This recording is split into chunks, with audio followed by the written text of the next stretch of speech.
Who says you can't go from the NAIA to the NFL?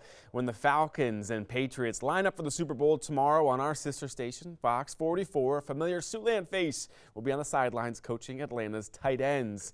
This man, former Morningside assistant Wade Harmon, will be the tight ends coach for the Falcons. Here's a picture of he and his family at Media Day this past week. He was an offensive line coach with Morningside in 1995 and 1996 before taking a job with the Minnesota Vikings. He won 2 Super Bowls as an assistant with Baltimore and has been with the Atlanta Falcons the last 2 seasons. I spoke with Jay Weekland, an assistant coach at East who played on Coach Harmon's offensive line with the Stangs. He says Coach Harmon never yelled, well, except this one time. We were in practice, and we must have not been doing things the way we were supposed to. And so Coach screams, he yells, but he yells, "I love you, get it going." And he kind of turns and walks away.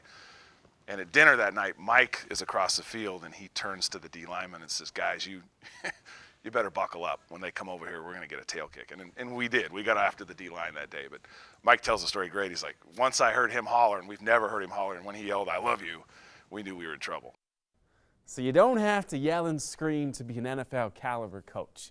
Weekland spoke to Coach Harmon last night after the Falcons practice. As you can imagine, Harmon says he's very excited for tomorrow night's kickoff.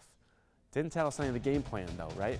Another Siouxlander did big things today. Former Sioux City East runner Carter Lilly broke Iowa's all-time school record in the 800-meter run, previously held by former Hawkeye and world champion Eric Sowinski.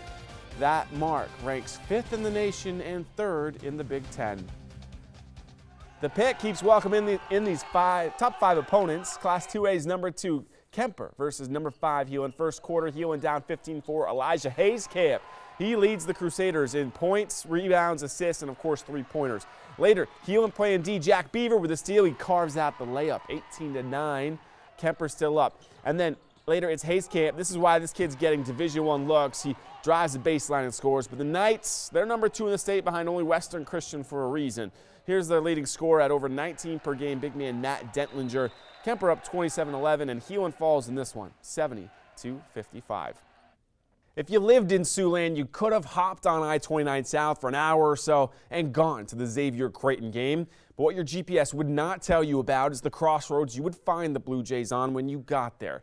NCAA assist king Maurice Watson Jr. has been lost for the season with a knee injury for 2.5 weeks now, and the team has dropped 2 of 4 games since then. That after starting 18-1, the best beginning to a season in school history. They've dropped from 8th to 22nd in the AP poll in that time. Let's get to the crazy ending. 20 seconds to go. Ronnie Harrell shooting the free throw that would tie the game, but it goes begging.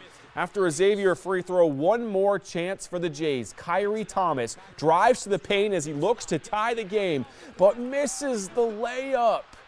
80-80, Xavier wins this one. The last 51 teams to come to Phog Allen Fieldhouse to play Kansas have lost. Enter an Iowa State team that so far this season has failed to live up to the lofty expectations that come with having a backcourt many believed in the preseason was NBA ready. Having lost 4 of their previous 6 Big 12 conference games.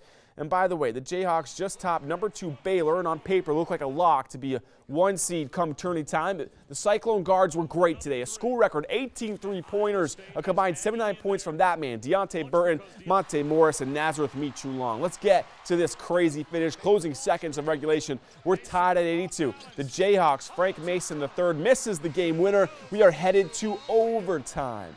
In OT, Iowa State up 87-86. Donovan Jackson with the corner 3. Cyclones take a 4-point lead. Under 30 seconds to go. Would that be the dagger? So here we go. Kansas with the last shot, down 3. Under 10 seconds to go.